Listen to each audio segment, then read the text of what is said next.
Alors, le futur de l'indicatif, on va l'utiliser après des repères temporels qui indiquent le futur, bien entendu.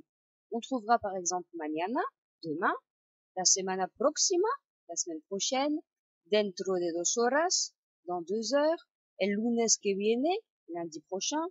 Bien entendu, on peut faire dentro de 3 horas, ou el martes que viene, o después de mañana.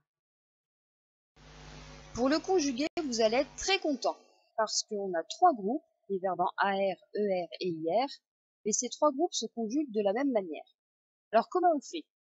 On prend l'infinitif entier du verbe, c'est-à-dire le verbe avec le AR, le ER ou le IR, et on y ajoute les terminaisons et avec un accent, as avec un accent, a avec un accent, hemos sans accent, eis avec un accent, mais ça vous le savez, et an avec un accent.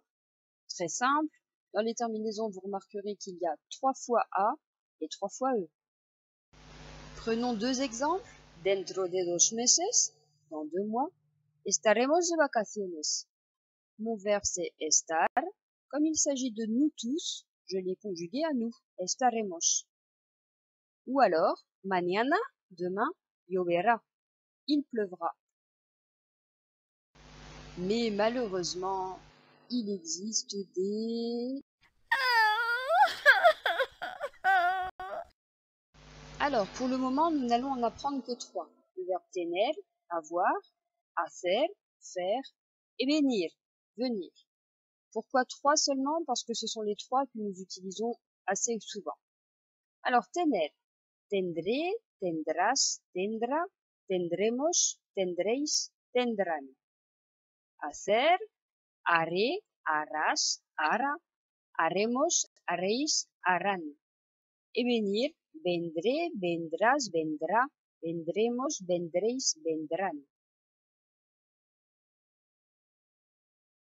Une petite question. Si pour construire le futur, j'utilise le verbe entier, c'est-à-dire sous la forme de l'infinitif auquel je rajoute les terminaisons, qu'est-ce que je fais des diphtongues et des affaiblissements? À vous de me le dire. Jouons maintenant à qui veut gagner un bonbon.